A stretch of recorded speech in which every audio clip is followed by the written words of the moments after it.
하나님의 주신 말씀을 경청하도록 하겠습니다. 요한복음 14장 1절로 4절 말씀입니다.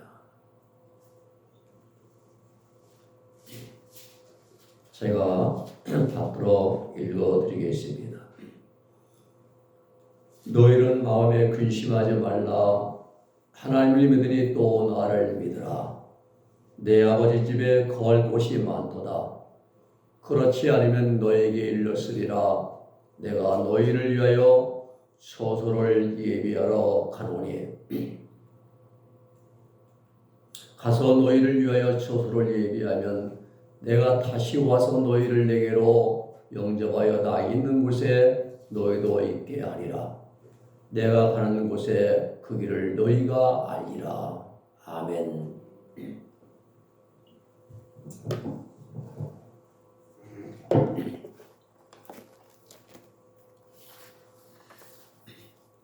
세상에는 수많은 길들이 있습니다. 기차가 달리는 철로가 있고요. 또 비행기가 다니는 항공로가 있습니다. 그런가 하면 바다 위를 다니는 배의 항로가 있습니다. 또 그런 반면에 육지를 달리는 자동차가 달리는 도로도 있습니다. 또 그 옆길에는 사람들이 왕래하는 인도도 있습니다. 넓은 도로인 대로가 있는가 하면은 작은 길인 소로도 있습니다.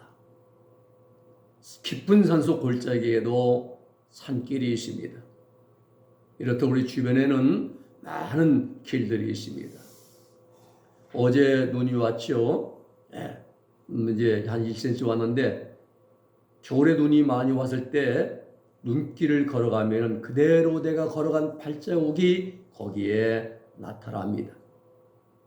또 바닷가에서 이제 갯벌에서 조개를 캐러 가기 위해서 걸어간 그 사람의 발자국은 갯벌에 그대로 움푹하게 깊숙이 파여져 있습니다. 그렇습니다. 이와 같이 우리 사람에게도 길이 있습니다. 즉 내가 걸어가는 길입니다.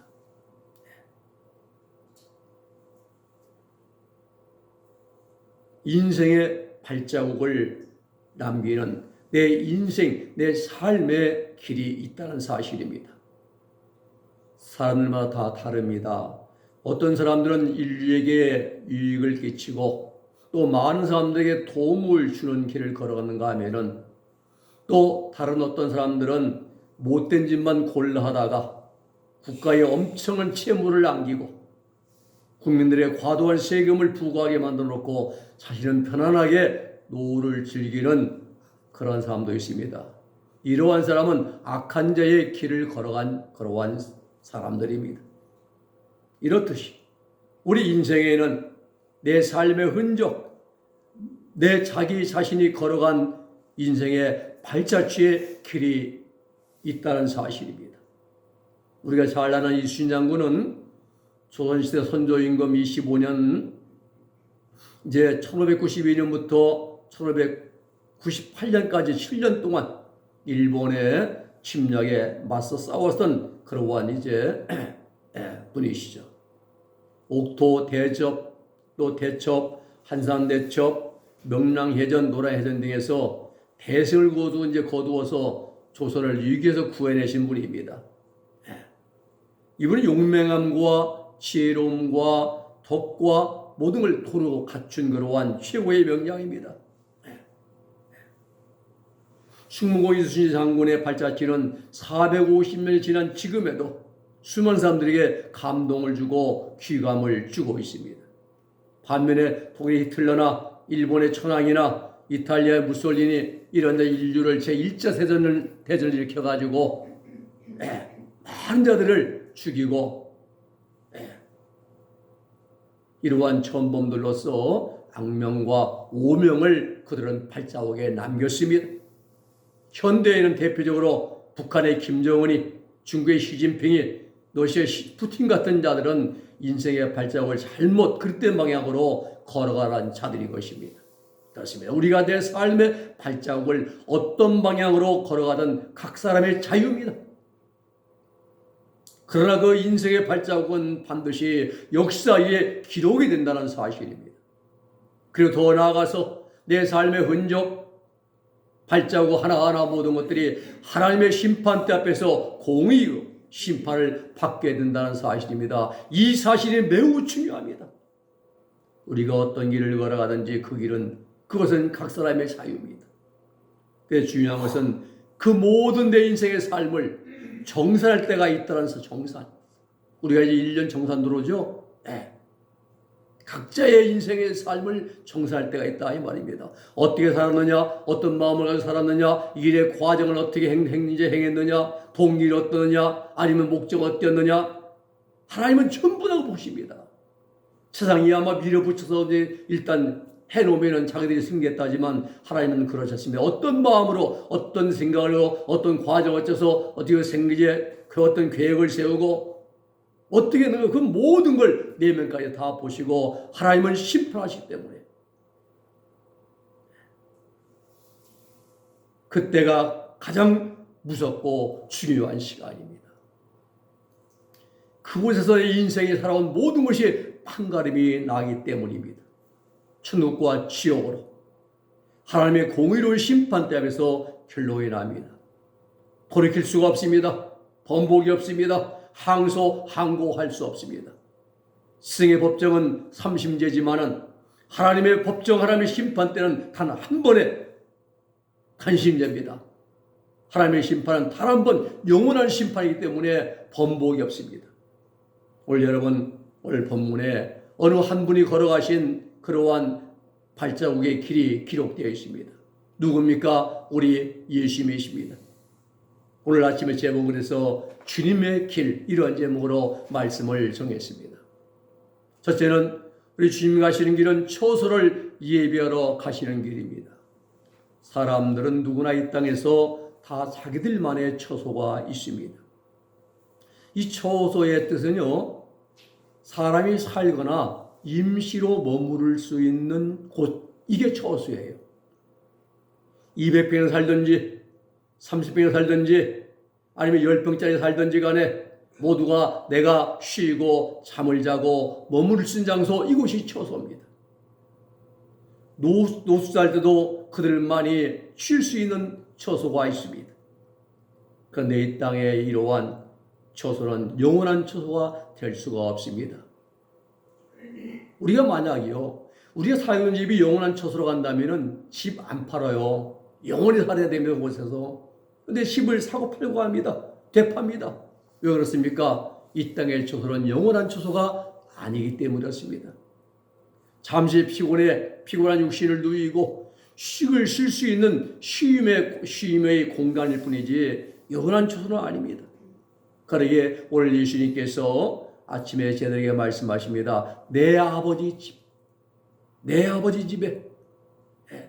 여기서는 내 아버지 집은 성전을 가리키는데 오늘 본문에서는 예수님이 십자가에 죽으시러 가시는 것이기 때문에 하나님의 거주지, 즉 하늘나라 천국을 의미합니다.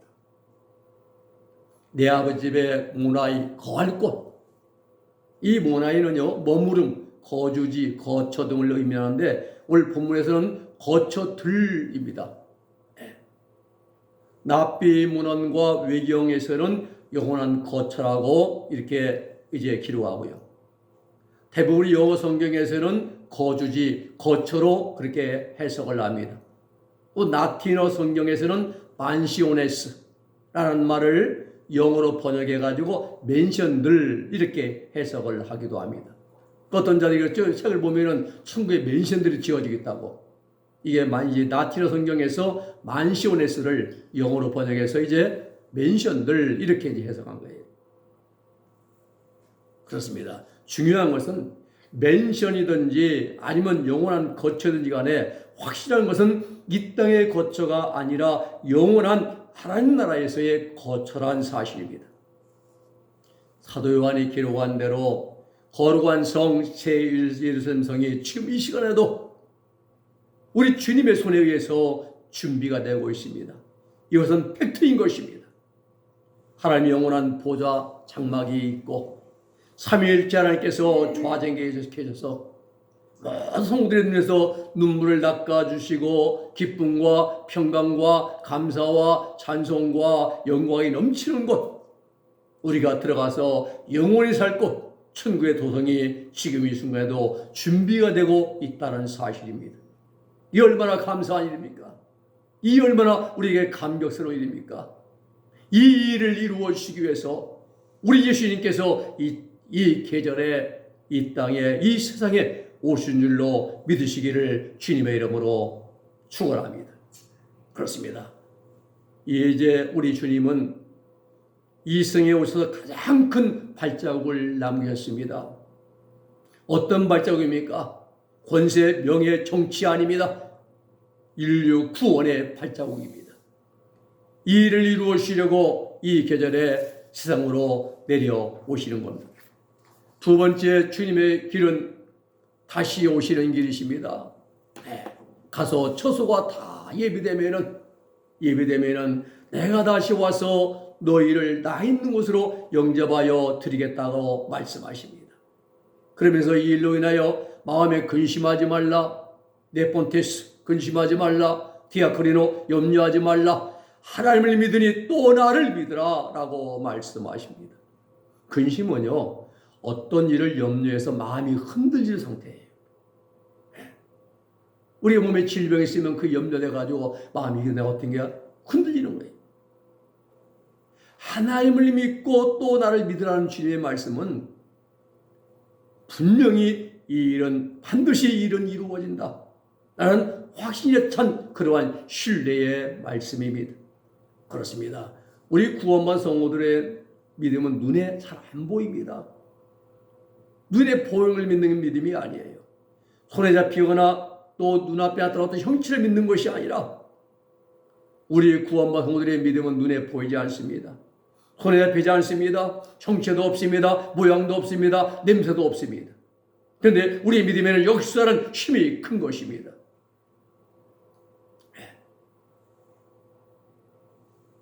저 같은 경우에도 마치 이렇게 경험을 이제 많이 했는데, 아플 때 말이에요. 손목이 아프고 발등이 붓고 무릎이 아프고 팔이 이제 못 움직이고 아니면 이제 족저근막염으로 해서 이제 발 뒤꿈치가 아파서 땅을 딛기도 할 때 하나님이 기도하고 하나님이 치유해 주세요. 믿음으로 기도하니까 하나님이 치유해 주시는 거예요. 안 아프거든요. 다 나았거든요. 믿음은 눈에 안 보이는데 역사의 힘은 크다 이 말입니다. 믿음은 내가 바라는 것들에 대한 확실한 실상입니다. 믿음은 눈에 안 보이는데 확실한 실상이 있어요. 실제의 모의 상태예요. 내 믿음을 기도하니까 내 아픈 것이 싹 사라지고 나았다는 이게 확실한 실체가 나타나잖아요. 이게 믿음이에요. 역사입니다. 또 내가 보지 못하는 것들에 대한 확실한 증거예요. 믿음은 눈에 안 보이는데 믿고 하나님 앞에 간구했더니 확실한 증명할 수 있는 증거가 나타났다 이 말입니다. 제가 전에 오른쪽 팔 위에 부분에 그전에죠, 뼈에 혹이 생겨가지고 못 움직이고 붙어있을 때에 기도해서 나왔고 지금 이 수십 년 동안 40년 넘게 이렇게 지금 팔을 쓰고 있잖아요. 확실한 증거라 이 말입니다. 성경에 보면은 우리 주님이 십자가에서 고난당하시고 40일 후에 승천하여서 하나님 보좌 우편에 앉아 계시다가 다시 오심에 대한 기록이 여러 곳에 기록되어 있습니다. 요한복음 16장 22절의 말씀 보면은 지금은 너희가 근심하나 내가 다시 너희를 보리니 너희 마음이 기쁠 것이요 너희 기쁨을 뺏을 자가 없으리라 했습니다. 그렇습니다. 로마서 14장 9절에도 말씀하시기를 이를 위하여 그리스도께서 죽었다가 다시 살아나셨으니 곧 죽은 자와 산 자의 주가 되려 하심이라 말씀하십니다. 그렇습니다. 우리 주님은 하늘로 올리우셨다가 다시 세상에 오십니다. 우리는 이 일을 일컬어서 재림이라 이렇게 말합니다.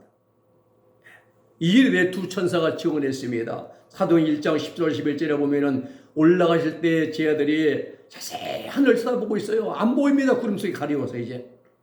흰 옷 입은 두 사람이 나타났습니다. 저희 곁에 와서 가로되 갈릴 사람들아 어찌하여 하늘만 서서 쳐다보고 있느냐. 하늘로 올려오신 예수는 하늘로 가심을 본 그대로 다시 오시리라 라고 그렇게 말씀하지 않습니까? 이 말씀 이대로 세상 끝날에 우리 주님은 세상에 다시 오십니다. 데살로니가서 3장 13절에도 너희 마음을 굳게 하시고 우리 주 예수께서 그의 모든 성도와 함께 강림하실 때에 하나님 우리 아버지 앞에서 거룩함에 흠이 없게 하시기를 원하오라 했습니다. 모든 성도와 함께 오시는 건 지상계림이시고 공중에 친히 공중에 강림하시는 것은 공중강림이십니다. 그렇습니다. 우리 주님이 가시는 길을 올려오신 그대로 다시 세상에 오시는 길입니다. 누구를 데리러? 구원받은 성도들을 데리러 오십니다. 이름하여 지상재림입니다. 오늘 여러분 이 계절에 오시는 우리 예수님은 인류의 죄 문제 해결을 위하여 세상에 오십니다. 십자가 위에서 아담 위에 모든 인류의 죄를 다 담당하시고 죽으시고 부활하시고 승천하시고 세상 끝날에 다시 세상에 다시 오십니다. 믿는 자들, 준비된 자들을 영원한 하나님 나라로 인도하시 들이시려고 다시 오시는 겁니다. 이 일이 오늘 본문 3절의 말씀입니다. 가서 너희를 위하여 처소를 예비하면 내가 다시 와서 너희를 내게로 영접하여 나 있는 곳에 너희도 있게 하리라 말씀하십니다. 그렇습니다. 우리 주님이 세상에 오셔서 하신 모든 말씀이 다 이루어지고 이 말씀 하나만 남았습니다. 물론 이 말씀은 7년 전에 예수님의 공주에 강림하신 일이 있기는 있습니다만은 그러나 오늘 본문의 말씀의 내용은 세상재림에 대한 말씀입니다. 내가 다시 와서 내가 대신 다시 와서 이런 뭐냐면은 데리고 오다 받아들이다는 뜻을 이제 뜻하는 내가 데려올 것이다 이런 뜻이에요.